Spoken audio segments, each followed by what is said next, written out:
Get ready for a brand new company showcasing gaming monitors. Introducing Titan Army, a subsidiary of Innocn, which has released many LED gaming monitors worldwide.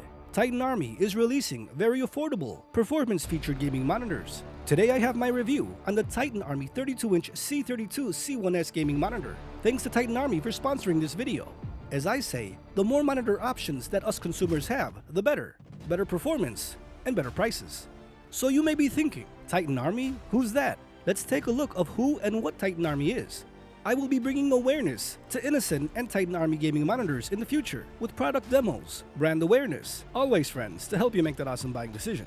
Here at the Innocn Nanning manufacturing base, here you can see they do the frame and backboard cleaning, the fabrication, and assembly of the monitors. At CES 2024, Joelster G4K and I were amazed by the new gaming monitors these awesome companies were offering. On the show floor, they had new WOLED panels, and that's super glossy, like I say, cutie OLED. I mean, look right here.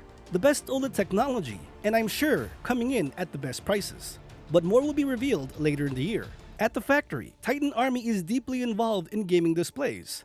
Their factories are the suppliers for many brands such as Acer, HP, Gigabyte, Samsung, and LG. So the quality is guaranteed in all aspects.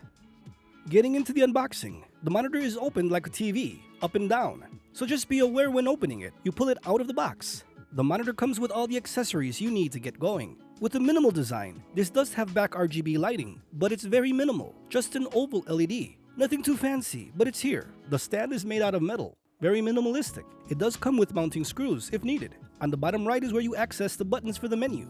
This does include a matte coating, but it's nothing too distracting. Here with the manual, it does state what the monitor buttons do, the cabling, and the specifications. A 1500R curvature is designed here with a nice panel frame. Nothing too distracting, all stealthy, and that 1500R curvature is easy on the eyes. Now this gaming monitor is a fast VA, but let's check out the viewing angles. Here we have a 2 to 3 people wide view, but if we go to 4 to 5, this is where things get interesting. It does wash out, just like the Aorus FV43U, at these super wide angles. This is limited to the VA technology, as again, this monitor has no zones. So how's that image, or image impact? As you can see, on the left we have SDR mode, and on the right we have it in HDR.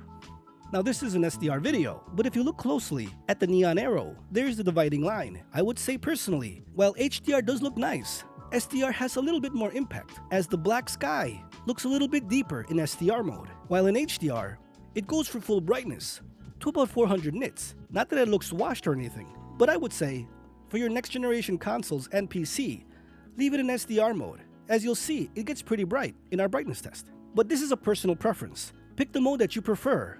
It does look colorful. For the price point, it's covering all its bases. On the PlayStation 5, we have everything here at 1440p.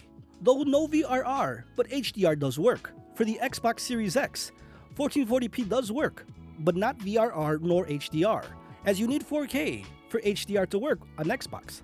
Here with the monitor menu, it has all the gaming presets you need. Now for the video, I have it on standard mode. Shadow balance equates to black equalizer.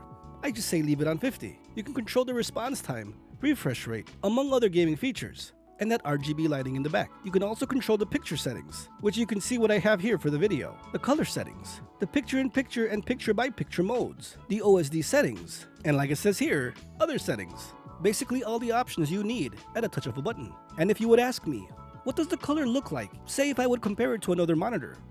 The color specifically looks exactly like the Alienware AW2720HF, the 1080p 240Hz gaming monitor, which also supports 99% of the sRGB. But look at the performance here with Wallpaper Engine. Now since it has no zones, everything is technically lit up.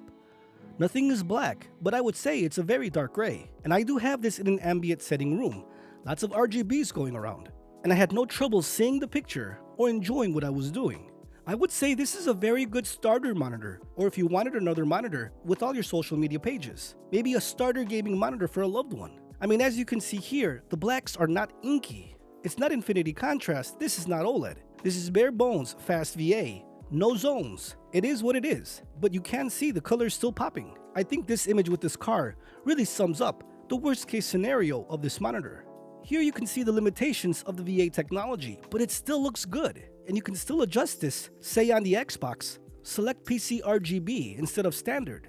That's a quick fix to get a nicer picture. but there is no trail, no blur. I didn't feel any kind of input lag on consoles. Now taking a look at a trailer, the top and bottom bars are dark gray, but the color is popping, the brightness is there, and the immersion of 32 inches at the price point. It's a really nice monitor, and I think when you're buying a display, the minimum should be 99% of the sRGB or 90% of the DCI-P3. Anything higher than that is just golden. I mean, we're looking at OLEDs in the 98% territory, so for this image to look this nice, that's a pretty cool benchmark that Titan Army has hit.